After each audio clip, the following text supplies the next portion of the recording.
Now, from where you sit, and of course from the standpoint of business and private sector, how would you describe the current global, business economy? And what do you think, Africans can learn from these global changes that have taken place? And what do you consider to be the main challenges to the private sector and also business development in Africa?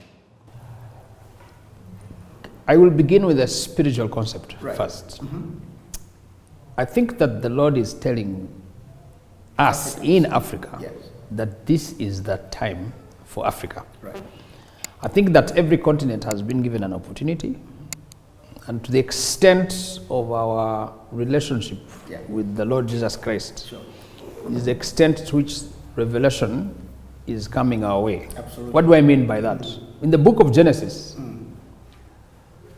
there is a famine in Canaan. And something happens in the home of one of the patriarchs in the Bible, a man named Jacob, had a son called Joseph. And the story unfolds in him being sold by his brothers. And he finds himself in Egypt.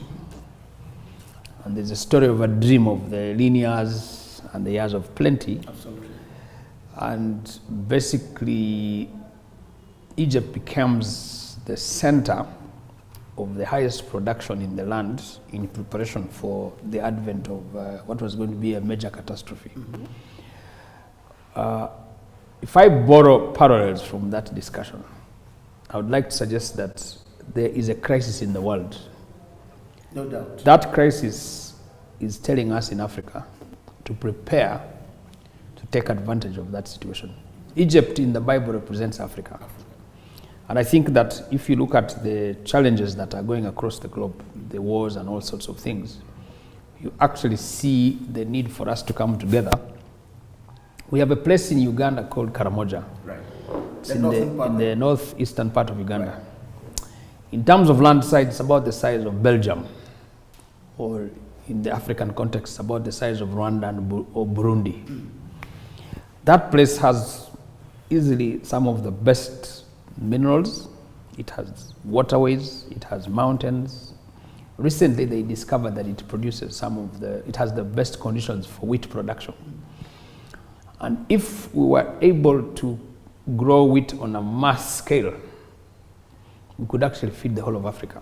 Wow. There's a crisis in Ukraine and Russia. Yes. What's the lowest common denominator? Yeah. Wheat. And fertilizer. All of that is provided for in Karamoja. But we have not exploited. Why? Africa suffers from one problem, mindset. Mindset, absolutely. And until and when we change that mindset issue, we are in this purview of confusion and deliberate disintegration. That is why the AfCFTA, in my view, is probably the best thing that people like Osajefo foresaw in the 50s about a united Africa. People like Nyerere, people like our current president, Yoweri Museveni, who believe that a strong and united Africa. Africa has the highest concentration of lithium.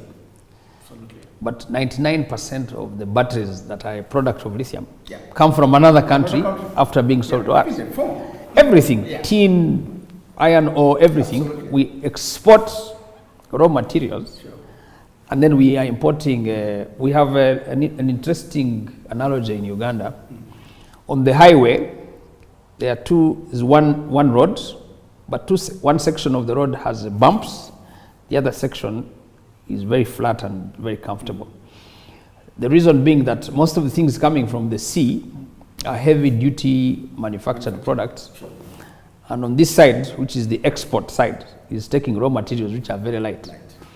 So that tells you one thing, that we need to change the way we think, plan. Absolutely. Most of our banking systems are foreign, telecoms are foreign, everything. But I'm glad that that's beginning to change. Right. I think that the experiences in West Africa, where fully fledged oil refineries are owned by Africans. In Southern Africa, we are seeing people taking over mining projects which are Africans. We are seeing banks, insurance companies, universities. There's going to be a mindset change to deal with this dichotomy. And I think that the time is now, and we are in the driving seat of that new vision. Let's go back to the Africa Continental Free Trade Area issue that you have just raised, because I think that to a very large extent, Africa, as you mentioned, this is the time. And the dreams of the Nyereres, the Kaundas, the Osajifos in those years, 50, almost 60 years ago, now is becoming life. So with the advent of the Africa Continental Free Trade Area, which everybody seems to believe is the biggest dream of a marketing block that Africa has been able to fashion out. But you and I know that the success or failure of the Africa Continental Free Trade Area is going to be largely determined by you guys, the private sector. And yet, like you mentioned, the private sector in Africa is fragmented. We are not talking to each other. So can you outline 2, 3, or 4 point outlines that you suspect if the private sector in Africa takes, it will help drive the agenda? And, you have been in this, just as a chief executive of Private Sector Foundation in Uganda, which you've done a fantastic job, but you've been a private sector person yourself, and all of that. You've seen it all. What, in your view, are the 2, 3, 4 point steps that the private sector foundation, private sector in Africa ought to do? Of course, you mentioned the linkages and the associations. What else can they do together? That's a good question. First of all, in East Africa particularly, we are part of the East African community. Right. We have one headquarter in Arusha. What is it we? Uganda is part of the East African community. Of course. We are 7 countries, sure, part of the East African community. Right. It's called the ESC, right. East African community. We have a secretariat, which is based in Arusha. Now, that is the secretariat that is executive leadership. You have a secretary general, representative, assistant secretary generals from the 5, 6, 7 countries now. The East African Community Secretariat sits alongside the East African Legislative Assembly, which is basically the parliamentary side, right, which passes laws. Yes. Yes. Within that consortium is something called the ESCJ, the East African Court of Justice. Right. And then we have many, many other groups. Now, the Private Sector Foundation is the apex and umbrella body of the private sector in Uganda. In Kenya, it's called KEPSA, the Kenya Private Sector Alliance. In Tanzania, it's called the Tanzania Private Sector Foundation, TPSF. In Rwanda, it's the Rwanda Private Sector Foundation. In the DRC, it is a group called the FEC, which is a French acronym for Federation of Business Enterprises. And then in South Sudan, they have another group, the South Sudan Private Sector Group. Uganda was the first to go private sector. Right. And because of that, the World Bank used us as a benchmark and helped the other countries to be part of this discussion. So we led the way in terms of creating a regional grouping of private sector players internally. However, for us to grow and to ensure that our mandates, which are pretty much the same, policy and advocacy, Sure. We then created the East African Business Council, which is a private sector group that brings us together. Right. And from the East African Business Council, we are then able to push for regional policy advocacy. Wonderful. Now, that has helped us to push the East African community to give laws and procedures that support, so things like non-tariff barriers, removal of customs. We have an integrated customs union.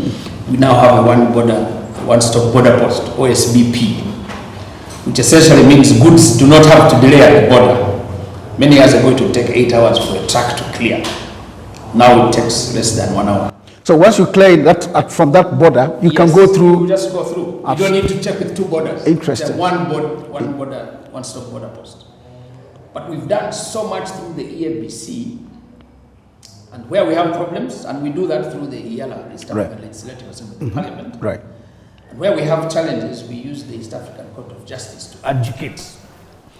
So the point I'm pushing here is that you need strong private sector, create strong regional private sector, push policy, to create that enabling environment that will then make the region thrive. That's why the ESC, in my view, has been the most successful regional grouping. We've moved very far.